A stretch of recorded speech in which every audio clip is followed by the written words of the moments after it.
¿Qué tal? ¿Cómo están? Soy Carlos Lorenzana y estamos nuevamente en un episodio más de Descifrando, en esta ocasión con un amigo al cual yo respeto, es un personaje consultor de los serios en los temas de opinión pública. Creo que su empresa es de las más sólidas en ese sentido, no solamente en el Estado de México, sino en México y en Latinoamérica.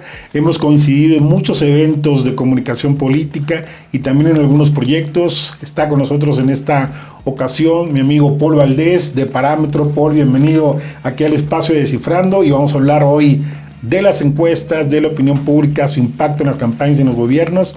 Y Paul, este es tu espacio. Muchas gracias por aceptar. Encantado, Charlie, de estar aquí contigo en este formato que me llamó la atención, igual cuando me lo propusiste. Me parece muy interesante también conocer pues detalles más particulares de las actividades de los consultores. Pues adelante. Vamos a trabajar un ratito, vamos a platicar un rato, vamos a ver quién eres, cómo está, cómo nace Parámetro. Y creo que voy a empezar por ahí.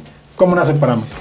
Mira, nace pues en las ganas, en el deseo de un estudiante de ciencias políticas en el tercer semestre, en una materia de economía. Hicimos un estudio de mercado para la entonces Perfumería Corona de Toluca, que los que son de Toluca pues la recordarán en el portal. Y en esa ocasión yo era un encuestador, yo era un estudiante de tercer semestre y era encuestador de las señoras o de los señores que iban a comprar perfumes a la Perfumería Corona, y les preguntaba acerca de los perfumes. Luego codificamos esa información en aquella época en Lotus o en DBase 3 Plus, no recuerdo, todavía eran tipo MS2, ¿no? Tipo .edit, .copy, y bueno, era muy interesante para mí ese mundo de los números, de las métricas, de los porcentajes, de las proporciones, y eso fue lo que me llamó la atención, de cómo poder identificar esas opiniones en función de las características individuales de las personas, si era hombre, si era mujer, si era de clase media, clase alta, el perfume a lo mejor de su preferencia en función de esas características. Ese mundo fue lo que me atrapó, y luego escuchando a César Ortega de la Roquette, recuerdo en Ferris de Con, en un programa que tenía Ferris de Con, también hablaba en aquella época como representante de BIMSA. Igual de estos cruces de variables, de las características de la preferencia, por ejemplo, del consumo, de los hábitos o de electoral. Igual, eso fue como mi motor. Dije, ay, oye, eso está interesante, me gustaría a mí conocer de eso. Y ya luego, pues ya, insisto, con la propia, en la universidad, fui explorando estos formatos de DBase, de Lotus, para poder pues procesar la información y darme cuenta de cómo podía construir una información para ponérsela a lo mejor en blanco y negro a un lector o a un cliente. Y bueno, pues ese fue mi motor como Parámetro. Luego, ¿cómo llegas a la política? En la política, obviamente, pues siempre me interesó. Participé en política en distintas pues, organizaciones, y otra influencia también interesante fue, también trabajé con Ernesto Monroy, incluso él tuvo una empresa de investigación,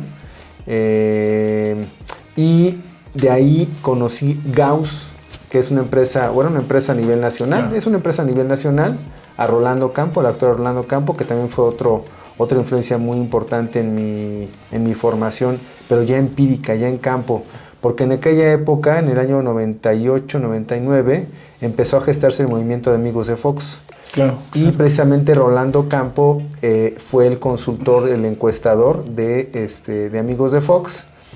En aquella época tomé el diplomado de marketing político de Gisela Rubac, claro, en el año 98 más o menos, cuando fue el Mundial, precisamente de Francia. Y ahí tuve influencias también muy interesantes de otros dos personajes también en este, digamos, pasaje de encuestador, que fue Rafa Jiménez Valdés de ARCOP, que fue profesor en ese diplomado, y por otro lado Alex Moreno, igualmente profesor de ITAM, personajes también ya muy, muy icónicos. En aquella época Rafa Jiménez comenzó a hacer encuestas para Milenio. Claro. Para Milenio, sí recuerdo, sí, Milenio, exactamente, Grupo Milenio. Igual también, bueno, ya estaba toda la efervescencia de la campaña, y justamente Rafa comienza también a hacer encuestas para, en aquella época, el PAN. Ajá. Entonces, esas dos influencias llegaron coincidentemente en la campaña presidencial y yo tuve acceso a esa información. Obviamente fue todo un momento muy importante en la historia política de México, la alternancia política en la presidencia de la República. La mayoría de las encuestas, bueno, no había tantas encuestas, había creo que 7 o 10 encuestas publicadas. De las 10, 7 marcaban que iba a ganar la Bastida, solamente 3, entre ellas Arcop y Gauss, que iba a ganar María de las Heras, Vicente Fox. Y pues ahí estábamos en esos interlingües. Fue mi escuela de formación con estas 2 personas. Y en campo, por supuesto, ¿no? Que esa fue también otra característica muy importante para mí.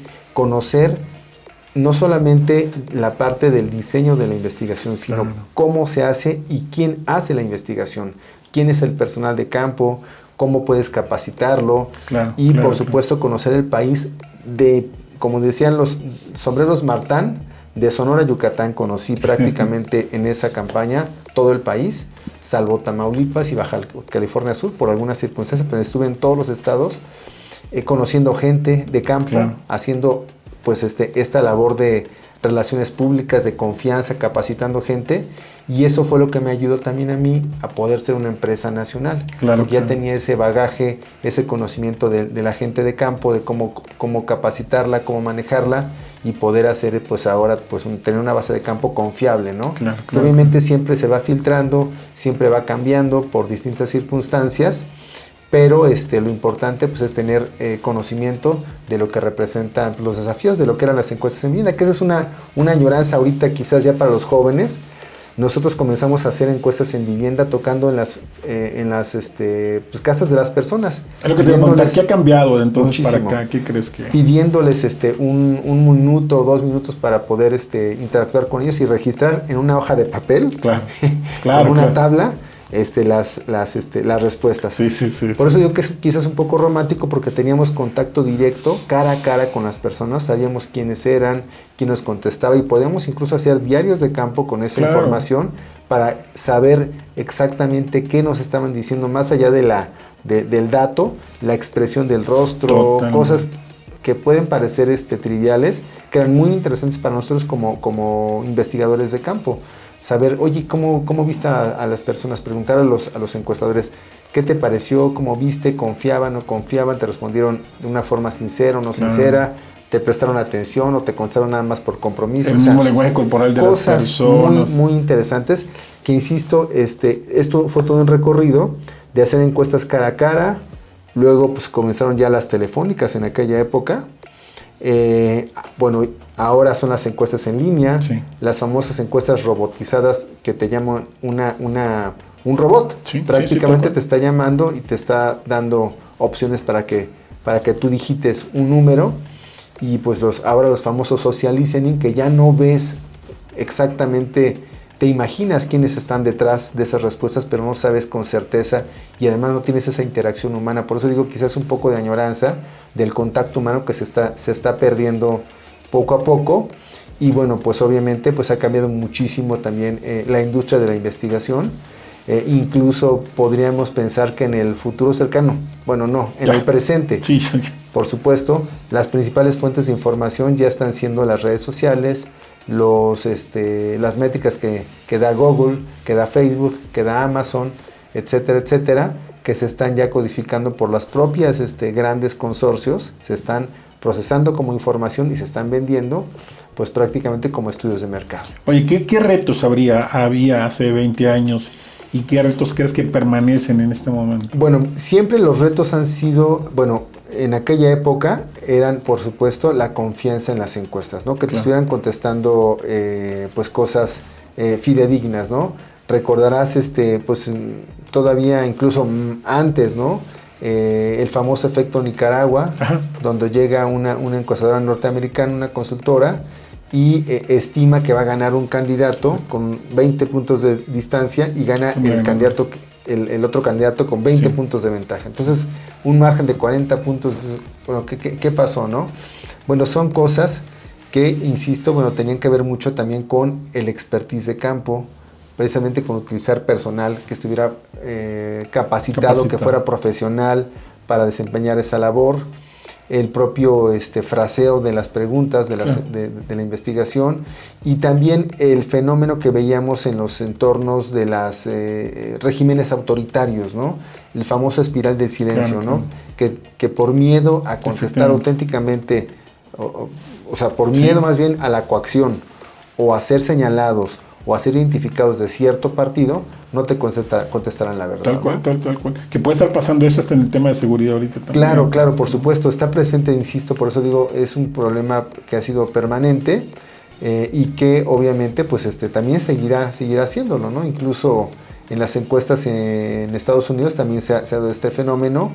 La gente que a lo mejor no expresa auténticamente que iba a votar por Trump, como sucedió en el 2016, pero que al final, pues obviamente sí era esa tendencia, ¿no? Claro.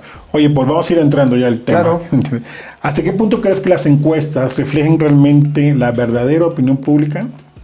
¿O hasta qué punto estas mismas encuestas o estos mismos estudios construyen la opinión pública? Mira, creo que tiene que ver con ambos sentidos. Recordarás que la comunicación política es, además, del flujo de información, es una interacción de mensajes entre tres elementos: los actores políticos, los medios de comunicación, ya sea tradicionales o emergentes, que ahora pues obviamente los hay muchos, y la opinión pública o las audiencias. Entonces, por supuesto que existe la opinión pública, pero también existe la opinión publicada. De hecho, decía Churchill, no sé si era Churchill, a algún personaje. Oye, decimos en la consultoría que si no sabemos quién lo dijo, digamos que fue Churchill. Así como... No existe la opinión pública, decía, existe la opinión pública. Claro. Para dar relevancia justamente a que el efecto de esto en la comunicación política pues puede ser enorme, ¿no? Y esto, así sea el látigo negro, que es un medio de comunicación que no existe, y si lo dijo el látigo negro, hay que ponerse alerta como actor político y como opinión pública. Comienzas a consumir este tipo de información, y este es uno de los retos más importantes que tenemos en nuestras democracias hoy en día, el que el flujo de información no está validado y que se puede generar, pues obviamente, desinformación con base en las llamadas noticias falsas, en las famosas fake news. Creo que esto es parte también de lo que las encuestas también les ha quitado cierta credibilidad, que hoy en día, debido a que los costos de información son mucho menores que hace 20 o 25 años, o 30 años, hoy cualquiera puede hacer una encuesta en un Google Chat o en cualquier plataforma y publicarla en sus redes sociales o en algún medio de comunicación, y decir que tal fulano o X persona o X mujer va adelante en tal municipio o en tal estado, y eso genera lo que dices tú, la opinión pública. Oye, ¿las encuestas se han convertido en una herramienta de manipulación política? Mira, yo creo que siempre están expuestas, al igual que otra información, a ser manipuladas, por supuesto, y a generar pues ruido en la opinión pública, ¿no? Sin embargo, creo que también ya a nivel de lo que es la industria, es muy, muy complicado que tú aparezcas en una elección, des un dato, sea incorrecto, y el mercado te continúe comprando. Entonces creo que, esto es como un consejo, ¿no? Las empresas que nacen y desaparecen en una o dos elecciones, pues el costo del mercado realmente es muy alto, porque te va a castigar, no te van a seguir comprando. Que las hay. Las hay y las va a haber, seguramente. Claro. Las hay y las va a haber, que van a aparecer y desaparecer en 2-3 ciclos electorales. En ese sentido, creo que pues el compromiso que nosotros tenemos, ya cumplimos 25 años prácticamente de existencia, de vivir de encuestas, pues es dar, pues obviamente, mediciones serias para el cliente. Si él las decide publicar, pues obviamente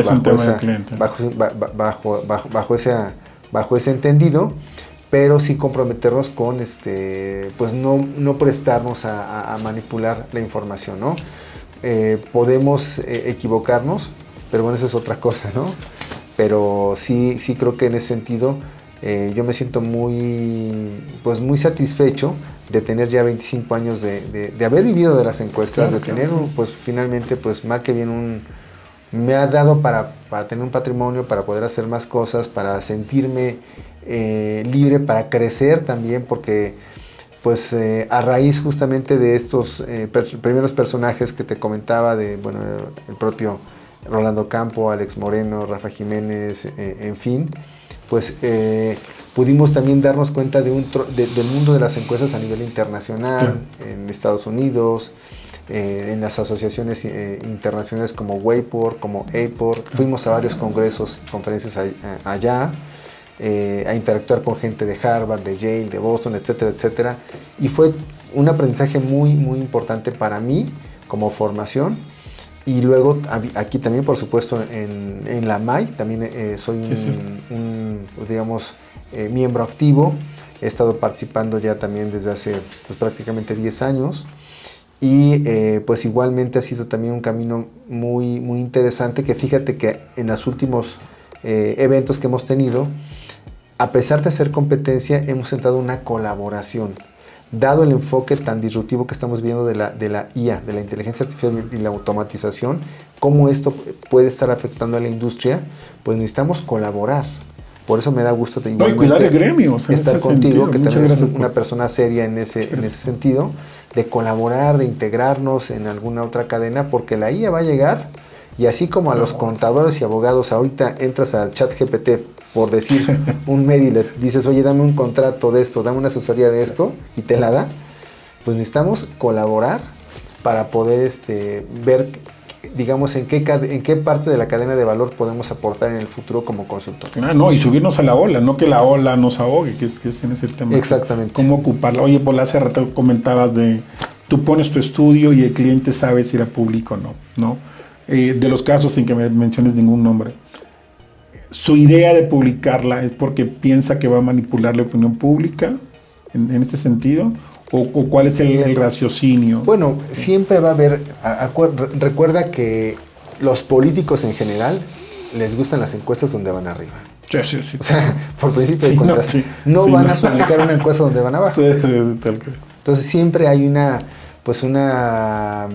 digamos, intuición de que la encuesta les puede favorecer si van arriba, para marcar a lo mejor el efecto del carro ganador, que sí se ha dado, pero creo que es un fenómeno todavía más estructurado, más grande. No depende de una sola encuesta, sino depende de más factores, es más complejo. Pero sí, por supuesto, siempre está esa idea, ¿no? Yo voy a publicar la encuesta donde voy arriba, con la idea de marcar agenda, de eventualmente marcar la teoría del carro ganador, de que la gente se sume al ganador, y pues esto puede tener distintas repercusiones. No solamente es eso, también puede marcar que la encuesta está sumamente competida y que a lo mejor el grupo de personas que se da cuenta que va arriba y no les gusta, pues enfaticen mayormente su odio hacia él, y puedan darle la vuelta hacia el final de la campaña. O sea, no está tan fácil, y creo que en ese sentido falta mucho también de entender esos timings, esos momentos de las campañas, para poder hacer esas publicaciones o no de la información. Oye, Paul, ¿cómo hacer que este instrumento, que es la encuesta, los estudios de opinión pública, terminen siendo confiables en un mundo donde la desconfianza, no solamente este medio, al instrumento como tal, sino a la política misma y a los medios de comunicación, es un hecho, claro? ¿Qué hacer? Porque se me hace como un súper reto de darle credibilidad. Mira, desde el gremio de encuestadores en la MAI hemos estado trabajando mucho en ese sentido, tratar de generar una marca, como somos AMAI, somos serios, somos profesionales, vamos a estar aquí tenemos 20, 30 años, seguiremos aquí, pero la ola es tan grande que de repente cualquier encuestador que no es de la MAI y que a lo mejor basa su fuente de información en encuestas digitales, pues de repente te publica 2 o 3 o 4 o 5 veces y ya marcó agenda. Sí, te creo. Con esa información. Entonces creo que va a ser muy difícil sostener eso, pero bueno, pues finalmente tenemos que mantener una línea. Nuestra línea es ser profesionales, ser serios, porque además no solamente vivimos de encuestas electorales, vivimos de encuestas de mercado. Claro. Vivimos de identificar también los hábitos de las personas, sus consumos, identificar también la salud, la educación, en fin, muchas otras cosas que también son fuente de información para nosotros y también son fuente de ingreso. Entonces no solamente es lo electoral. Para quien se dedica a lo electoral solamente, pues quizás pueda ser interesante, pero también me parece muy riesgoso, porque al final del día pues nos estamos pisando el pie. Sí. los unos a los otros. Consigo, por eso decía, hay que cuidar el gremio, hay que cuidar Así la es. industria como tal, ¿no? Oye, si hablamos de estrategia electoral, ¿no? ¿Tú crees que las encuestas benefician a los candidatos, a los mejores candidatos, o solamente a los más populares? Yo creo que las encuestas en sí mismo son una herramienta de diagnóstico para poder hacer una estrategia. El hecho de publicar la encuesta es, digamos, como un output, es un producto Claro. de la información, pero creo que lo más relevante es meses antes o incluso años antes, la investigación que te pueda dar la encuesta para saber cuál es tu posicionamiento en relación a tus adversarios, en relación a los temas Claro. que son claves que están definiendo el rumbo de las contiendas. Creo que eso es lo más interesante para mí. Ya en el curso de la campaña realmente se me hace a veces muy difícil incluso cambiar es más difícil cambiar el rumbo de la elección porque pues obviamente recordarás, de hecho nosotros hemos hecho estudios al respecto, prácticamente en la última elección del 2 de junio, más de la mitad de quienes votaron al final ya habían definido su voto incluso antes de que iniciara la campaña. 50%. Más del 50%. Y los votantes de Morena tenían definido que iban a optar por Morena prácticamente el 70% de ellos. Sí te creo.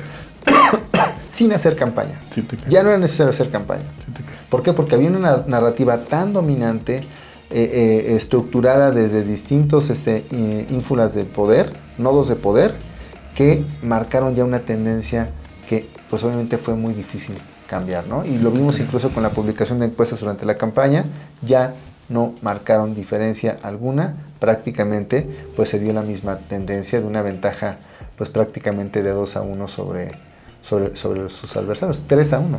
Oye, ¿tener popularidad le da certeza a la publicación de mi encuesta? O sea, si soy más popular que el otro y yo la publico, ¿eso me puede dar mayor certeza? Mayor certeza o mayor a ti o al público. No, al público, el público. Pues yo creo que soy sí, más yo creo popular. que sí, pero también corres el riesgo de pues hacer visible al adversario, ¿no? Saber quién es el candidato, qué está diciendo, cuáles son sus temas. Pero a veces mi ego es así. Claro, por supuesto, ¿no? Por lo que es lo que te decía, ¿no?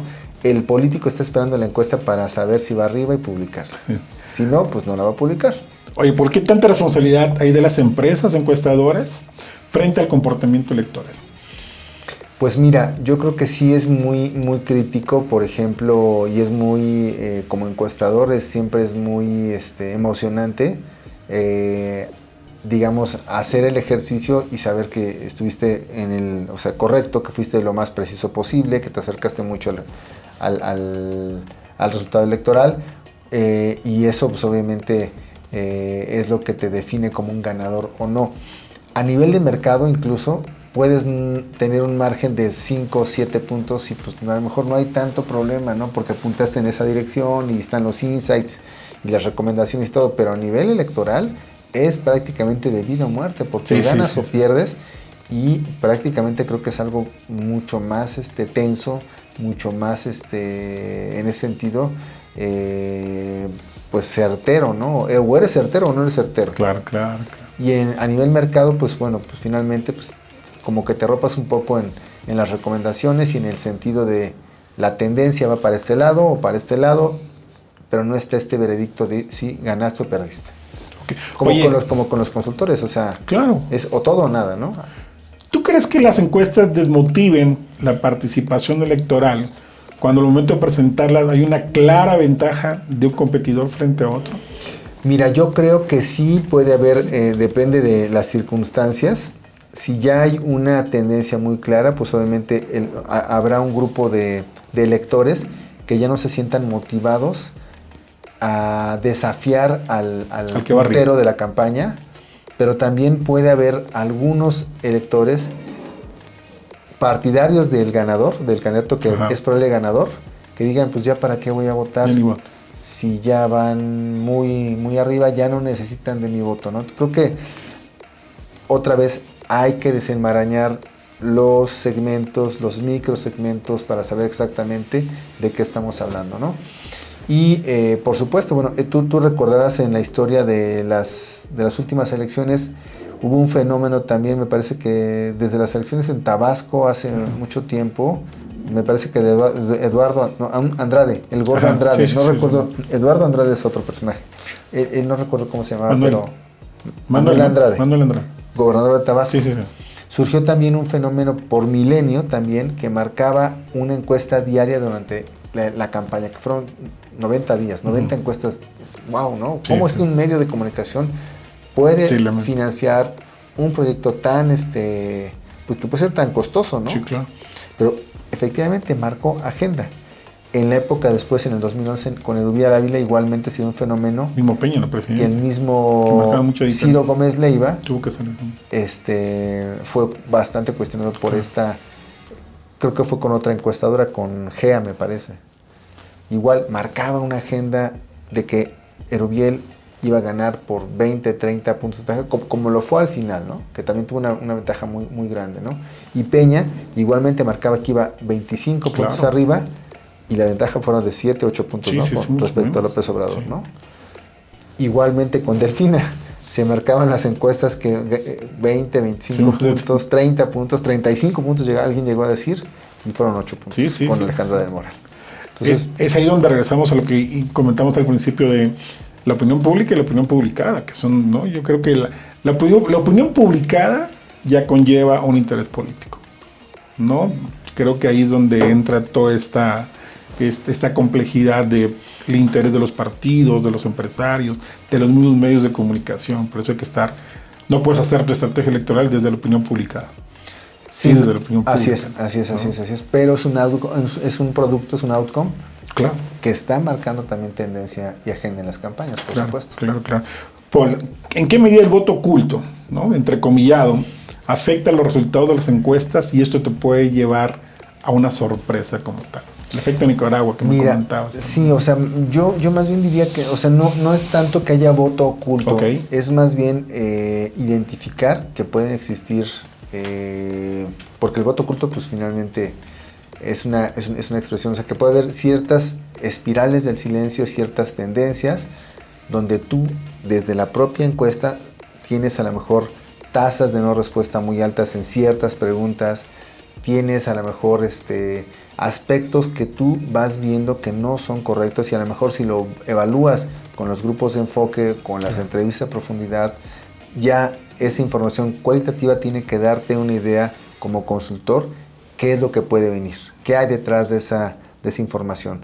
Creo que eso es lo fundamental, y ya tenemos mucha experiencia en ese sentido. O sea, ya no es de que, bueno, pues nosotros. Sí, siempre el mix creo que ya nos ha pasado en varias ocasiones este fenómeno, y bueno, pues ya tenemos ciertos, digamos, como que alertas, ciertos indicadores de que, ¿sabes qué? Aquí hay una no respuesta muy alta, cuidado, puede suceder esto, o ya nos pasó en tal elección, aguas, puede suceder esto, o en el grupo de enfoque están manifestando este grupo de personas esto, aguas, ¿no? Está abonando a esa espiral de silencio que dices tú, que puede provocar un voto oculto, que no están diciendo la verdad o que están escondiendo su voto. Claro. Oye, Paul, ¿crees que la presentación de las encuestas? Pero perdón, hablando en porcentajes, esto tiene también sus porcentajes. Hay un 10% más o menos. Que puede, en una elección cerrada, que es muchísimo. O sea, es muchísimo. Es muchísimo. Que puede decidir hacia el final de la campaña, en la última semana, o incluso el día de la jornada electoral. Que es altísimo. O sea, 10% de una elección cerrada te mueve. Que no te manifiestan, que tú estás haciendo encuestas, muchas encuestas durante la campaña, y no te lo manifiestan sino hasta el final, sí, te creo, por distintas circunstancias. Tal cual. Oye, ¿crees que la presentación de las encuestas, llámese ya los medios de comunicación como tal, en una elección grande, esta presentación de encuestas está sustituyendo el debate de los asuntos más importantes como tal? Pues mira, como todo ejercicio de comunicación, cuando tú comunicas 2 o 3 temas máximo.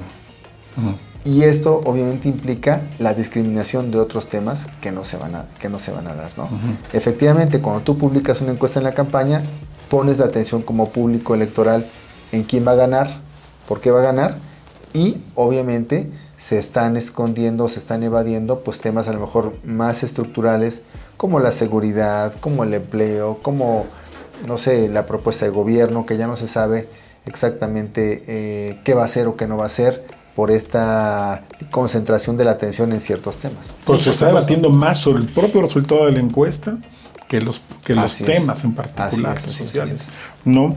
¿Qué papel juegan los medios de comunicación en esta manipulación, llamándolo así? Bueno, pues o mira, esta discriminación. Como te decía, es una interacción, temas. 3 elementos: actores políticos, medios de comunicación, tradicionales y emergentes, y la opinión pública. Por supuesto, es una interacción de los 3, que yo creo que aquellos que saben generar corrientes de opinión adecuadas, pues están tomando en cuenta estos tres elementos, ¿no? Porque recordemos que el mensajero, el actor político como tal, es el que emite el mensaje y el que de alguna forma tiene una estrategia, ¿no? Para poder interactuar con los otros. La opinión pública puede ser reactiva. Claro. Los medios tienen intereses. Sí, tal Entonces, cual. en estas matrices de recursos, de poder que los consultores manejan, hay que ver cómo se puede dar ese fenómeno, ¿no? Ayer justamente platicamos acerca de la conferencia mañanera. El diseño, pues, del formato es realmente, a la luz de los resultados, ha sido sumamente exitoso. Sí. Porque la interacción con sus audiencias, de hecho, generó una audiencia propia muy importante, que es parte de la base social de Morena. Más del 50% de la población. Oye, y el tema de marcar la agenda, que ya yéndonos a la parte de comunicación. Es una gran pieza de comunicación. Claro, desde ese presidencia se marca la agenda. Con una narrativa muy poderosa. Representamos al pueblo despojado por una élite corrupta y voraz. Tal cual. La oposición no ha tenido todavía la capacidad de cuestionar esa narrativa y por lo tanto pues continúa como lo es prácticamente el gobierno de Sheinbaum, como una continuidad de lo que fue el gobierno de López Obrador. Sí. Que bueno, que el liderazgo no se transfiere, pero van a ir viendo cómo van las mediciones de ella. Paul, las encuestas en las redes sociales, ¿qué opinas de eso? ¿Funcionan? ¿No funcionan? ¿Metodológicamente hay sustento para así hacerles caso o no? ¿O solamente es un tema de ego otra vez de los políticos de ponerles ahí? Pero lo voy a dividir en dos. Uno es el levantamiento per se, metodológicamente hablando, ¿no? Y el otro es ya la presentación como tal, no en un medio de comunicación, sino en las redes sociales. Mira, yo creo que sí son útiles y es muy importante también considerarlas. A lo mejor tradicionalmente teníamos solamente la encuesta en vivienda, que tiene la cobertura de la población total. Sin embargo, por las circunstancias de la inseguridad, a lo mejor tienes también ya tasas de respuesta más bajas en ciertos segmentos, ciertas zonas populares que son difíciles de acceder o que puedes ponerte en riesgo tú o los encuestadores. Zonas también a lo mejor de alto nivel socioeconómico, igualmente son prácticamente clústeres donde tienen pues puertas de acceso donde son restrictivas. Y pues no vas a, o sea, por más que toques la puerta, no te van a dejar entrar. ¿Por qué? Porque es un condominio. Sí. Porque es una privada. O entonces, quien pudiera responderte ahí ya no vive ahí. O sea, entre comillas, la encuesta en vivienda no necesariamente está cubriendo todo el segmento electoral. ¿Qué tienes que hacer? Tienes que caminar hacia modelos mixtos, donde una parte de la población la estás captando por vivienda, otra parte por teléfono, que pueden ser robocalls o pueden ser encuestas tipo pues persona a persona, pero también hay un grupo importante de millennials, sobre todo centennials, gamers, que están metidos en las redes sociales y que están interactuando todo el tiempo en su teléfono, los captas en las redes sociales. Entonces creo que incluso los llamados social listening también son una herramienta muy interesante, que nos está dando también tendencias, nortes, la brújula donde puede estar cierta información de los hábitos de las personas, sobre todo en este tipo de segmentos. Me ha tocado ver varios políticos que van y te presumen su encuesta desde la red social, ¿no? Y sobre todo a veces inventan un medio, decir, se está levantando tal encuesta en tal municipio, y cuando ves la fanpage de este medio, pues dices, oye, claro, no da para que haya una certeza o una seriedad metodológica en ese tipo de estudios. Aquí lo interesante es que en estricto sentido los modelos probabilísticos, o sea, estrictos, pues te los das cuando tienes un marco muestral definido. En las redes sociales, pues a veces no sabes exactamente, como te decía en un principio, quién está detrás, cuántos hombres, cuántas mujeres, de qué características son, de qué edades son. A lo mejor el chico de 12 años que está interactuando en el Facebook o en TikTok o en Instagram, bueno, en estricto sentido, no, según las reglas de Facebook, no puede haber, no debería, claro, pero están presentes. Claro. Y a lo mejor te están contestando como si fueran un adulto. Claro.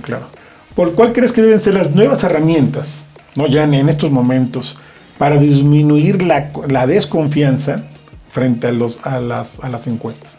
¿Cuáles son las nuevas herramientas? Pues mira, yo creo que siguen siendo la propia visibilidad de tu método, ¿no? Creo que el hecho de que seas transparente con tu método, decir exactamente cómo estás haciendo las cosas, no es que te exhibas o te vulneres acerca de tu metodología, que como un secreto industrial, como era en el pasado, ¿no? Oye, ¿cómo haces esta encuesta? No, ese es un secreto industrial, casi, claro. La fórmula de la Coca-Cola. No, o sea, dejémonos de eso. Tenemos que ser transparentes a nivel de la metodología, de presentar exactamente cómo lo hiciste, cuál es tu fuente, qué muestreo hiciste, etcétera, etcétera, para poder evaluar de una forma más rigurosa la información. El problema es que no todos lo hacen. Como decías tú, o sea, estamos en una ola donde cualquiera puede decir lo que quiera y cualquiera puede publicar lo que quiera, y en ese sentido, pues, le dan en la torre a la credibilidad de todo el gremio en general, ¿no? Creo que ese es un riesgo, pues, de todas las actividades que estamos teniendo también en nuestra sociedad. Pero bueno, pues tenemos que ser serios, insisto, creo que eso es lo que nos va a persistir en el tiempo. Ya persistimos 25 o 30 años, creo que nos quedan todavía, afortunadamente, no, que eso te da súper reputación. 20 años más de trabajo, esperemos, pero tenemos que trabajar para ello. Yo te decía que a mí en lo particular, una de las cosas que me está moviendo mucho es el fenómeno de la inteligencia artificial y la automatización. Ahorita te voy a preguntar de eso. Mira, bueno, hoy en día, y lo veíamos recientemente, una compañera presentó un modelo donde está haciendo entrevista a profundidad, pero con un avatar. Tú abres tu laptop o tu tableta o lo que sea y comienzas a interactuar con una persona que parece que soy yo, pero no soy yo. No. Y lo puedes replicar 50 veces de forma simultánea para hacer las entrevistas a profundidad. Ya no le vas a pagar a una persona, ni a 50 personas. Digo, esto puede parecer espeluznante, pero es una realidad. Ya está sucediendo y tenemos que adaptarnos a estas circunstancias. De lo contrario, pues como todo fenómeno, pues nos va a borrar, la ola nos va a derribar. Aplastar, literal. ¿Cuáles son las ventajas? Pero sobre todo, ¿cuáles son los riesgos que enfrentamos o que se enfrenta la industria de la opinión pública, los estudios de opinión pública frente a la inteligencia artificial? Yo creo que el principal reto es de adaptarnos en un darwinismo tecnológico o social. Si no te adaptas a las circunstancias, pues vamos a extinguirnos como fuente de información. Incluso, y lo hemos comentado ya en varios foros, en varias ocasiones con varios colegas de la MAI en México y también colegas a nivel internacional, con Rafa Céspedes de Chile, que es un personaje también que nos ha ayudado mucho a orientarnos en estos nuevos insights, que finalmente hay una tendencia que puede ser que al final seas curador de información. De toda la información que existe, buena, mala, regular, falsa, no falsa, tú la vas a curar para podérsela presentar a un cliente en blanco y negro. Pero como todo, o sea, no cualquiera puede ser un curador, como un curador de museo. No cualquiera puede ser un curador de museo. Claro.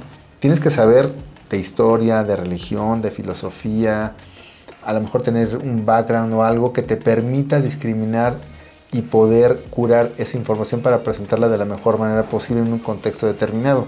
Creo que esa es una tendencia en general de la información y de las encuestas. Otra es que obviamente sigamos una tendencia inercial de todo este fenómeno y se vaya mezclando, sigamos generando información en campo, que creo que en México todavía es una realidad. En Estados Unidos, por ejemplo, ya casi no hay encuestas en vivienda, como tú sabes. Las encuestas son prácticamente telefónicas y digitales. De hecho, del 2016 al 2020 fue una época muy importante. No, desde el 2012 con Obama hubo ya un cambio, por ejemplo, había más encuestas telefónicas publicadas para la elección presidencial de Estados Unidos. Hoy en día hay más encuestas digitales que telefónicas en la elección de Estados Unidos, ¿no? Y es una tendencia que igualmente también vamos a tener aquí en nuestro país y que hay que adaptarnos también, aunque yo creo que por la composición que tenemos también de nuestra geografía y nuestra idiosincrasia, creo que la interacción humana va a seguir persistiendo en México. Que es muy rica, en términos de opinión pública, de verdad es muy rico tener. Pero estas cosas sí son de verdad lo que te comentaba, o sea, decía nuestra compañera, y en costo-beneficio se evalúa, el propio humano evalúa su interacción con el avatar y lo califica muy similar a como calificaría el desempeño de un ser humano. Que como ventaja es muy buena, ¿no? Tú dices, pero sí, a ver, pero hay un riesgo y también. Y el trabajo para nuestros compañeros. Ese es un punto. Pero el otro también la suplantación de identidad. No. O sea, donde alguien cree este avatar y diga, pues lo está presentando Paul Valdés la encuesta, ¿no? Y eso es que Mira, creo que ese es un problema riesgo que tenemos en México y en América Latina y en Estados Unidos, digamos, porque no tenemos, restricciones éticas de ese tipo, como en Europa. En Europa sí están más avanzados en esos temas y son más restrictivos, pero por otro lado están buscando adelantarse también con China para generar tecnología. Claro. Porque finalmente es una desventaja en costo-beneficio. La IA es costo-beneficio. Uh-huh. Y creo que también tenemos que ser muy, como consultores, creo que muy mediadores de estas tendencias. La IA y la automatización se viene con todo. Sí. Pero hay una contratendencia. Lo que yo te decía, esta añoranza de la interacción humana, del factor humano, de considerar realmente al ser humano, creo que tenemos que moderar y ser bastante mesurados para poder presentar estas dos tendencias, pero creo que al final del día el factor humano tiene que estar en el centro de este cambio tecnológico, porque de lo contrario pues no sabemos a dónde vamos a llegar. Quizás sea una película de ciencia ficción que ya vimos en el pasado, recordarás, hay muchas, como Blade Runner, como la de Schwarzenegger, que hablaba un poco de que el dron o el robot estaba programado para matar a aquello que atentara contra la vida humana, que era el mismo ser humano. Sí. Oye, ¿cómo ves la industria en 5 años?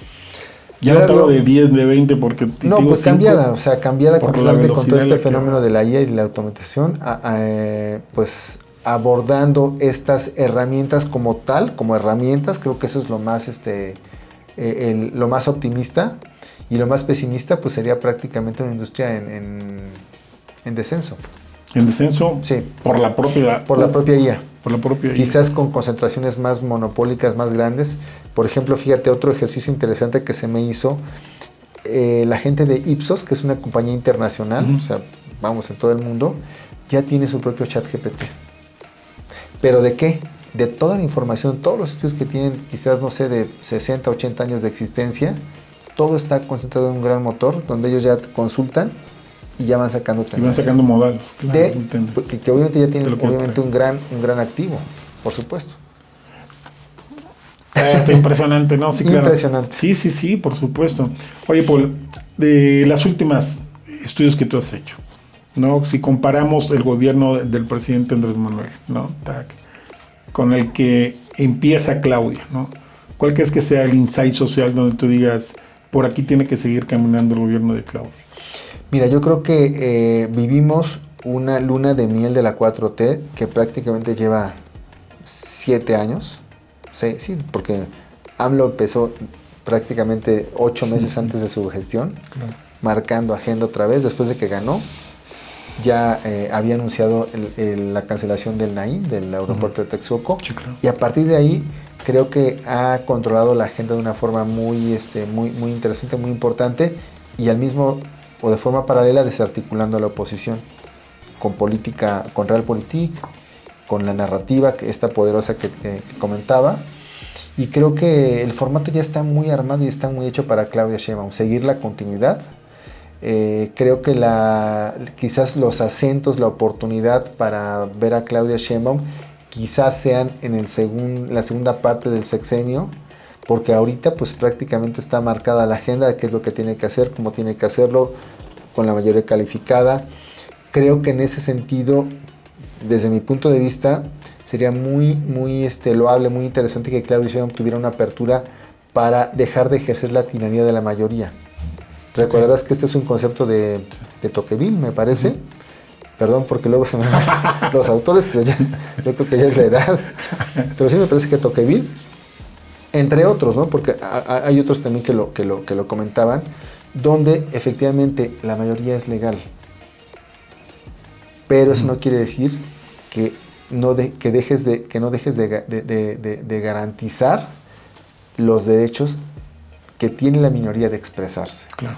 Y en ese sentido creo que el gran reto es que incluso en los medios públicos y en su propia comunicación existan espacios para la pluralidad de ideas, para la propia, pues obviamente, expresión de esas minorías que están acotadas desde la ley, por supuesto, pero me parece que ese es el principal reto, que exista una especie de pluralidad limitada quizás, pero pluralidad al fin en este sexenio.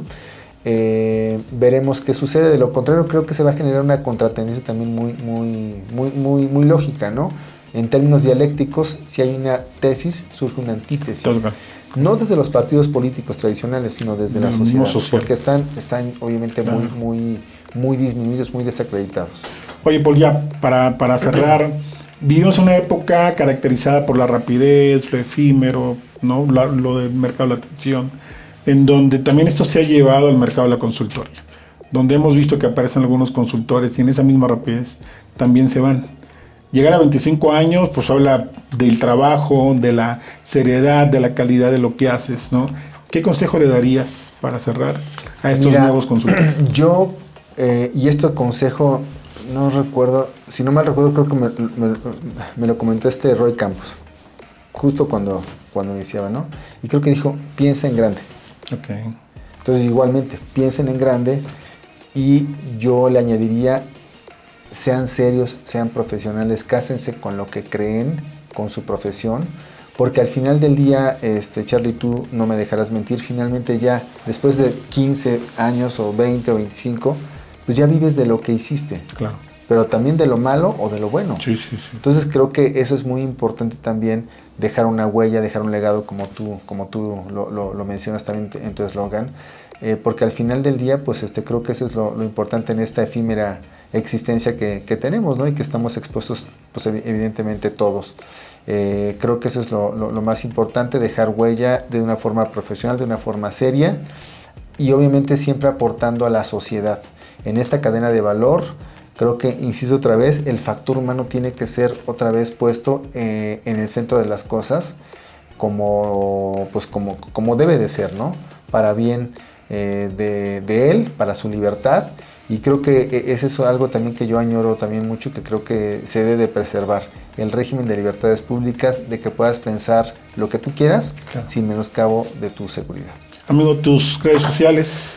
Muchas gracias. Valdés Cervantes en X, @parámetro_MX en X, y pues en las demás como Paul Valdés y como Parámetro Consultores. Amigo, muchísimas gracias. Encantado, Charlie. Por haber estado acá. Esto fue Descifrando. Muchísimas gracias.